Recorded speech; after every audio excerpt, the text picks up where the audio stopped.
Hi baseball fans, welcome back. Today going over another comparison video. We did batter's eye a couple weeks ago. Got a lot of requests and interest to look at contact. We'll probably be looking at power next. But this is a series to go over some of the attributes more in depth. I made a video going over what exactly attributes are earlier, but this one we're breaking each one down one by one to show you what's up and why I recommend certain things. Last time, batter's eye, quick recap.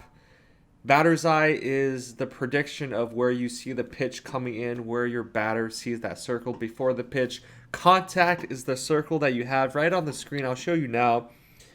That's contact right here. You have the little dot in the middle, and that circle is the range that you could have a good chance at making contact with the ball. I'll put a more formal definition from the game for you up here.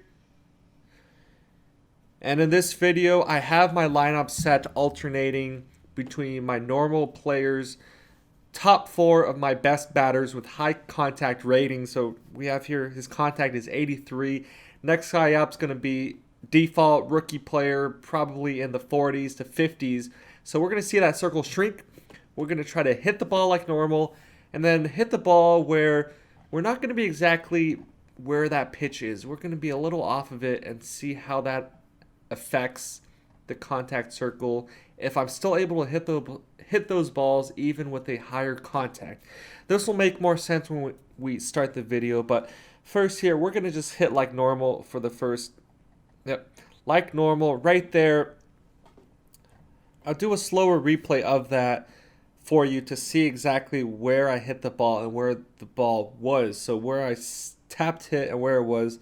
So now this guy's 38 contact. He's a recruit player straight out of the minors, straight out of high school. Look at his contact now.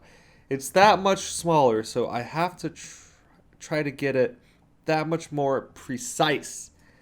And right there, we're not going to get some good contact. But once again, 75 contact now, not as big as 80, but so let's see, right there, we see the range that we can swing at. Once again, just for example, right there's the contact range. So now, okay, throw it back to second, and let's get on with the comparison. So here, right there, contact right on the money. So now we have this guy, 36 contact. Let's see, just for comparison, right there. See how that slider went in? If I had tried to swing at it back when it was over on the inside, might not have made it. But with the larger contact, it might still have hit it even if I wasn't able to get from here inside to where the pitch ended up in time. So right there again, that was just me swinging a little late. But their contact, see, I didn't quite get it. It's going to go off the edge of the bat. Go for a fly ball, go into right field. So, going to do another comparison now. This time, we're not going to try to swing it straight on. I'm going to purposely miss just by a little bit, just to get the outer edge of that larger contact circle and see if we can still make contact while not hitting the ball straight on. 77 contact now. So there, we're a little bit off, and we're still able to hit the ball. But here now, let's see. We're a little bit off, but we miss. Once again, a little bit off, and we're not going to get a nice contact. So I'm able to make contact, but with the first batter of this inning, you can see that obviously you want to be straight on. You want to be straight on. That's, the easiest way to get hits. But it just gives you a little bit more room to work with. So we're going on to the bottom of the third now with this guy. See, he just flat out misses. He's way off. He's going to miss.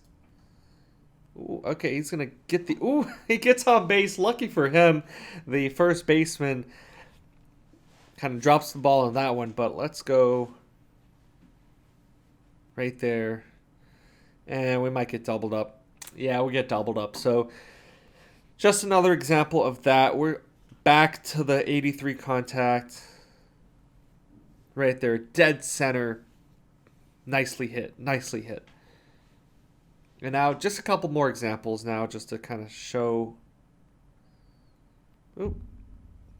Oh, he's going to get tagged out. The classic. The classic. Okay. So you've kind of had a sense now of what contact does. You need it to a certain extent, but I don't think it is as important as batter's eye or power.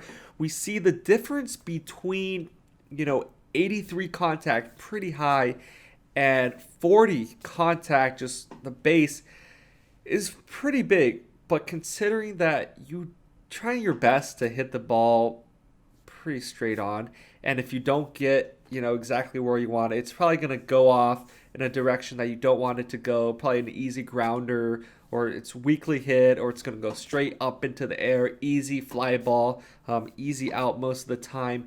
It's not going to be as big of a deal.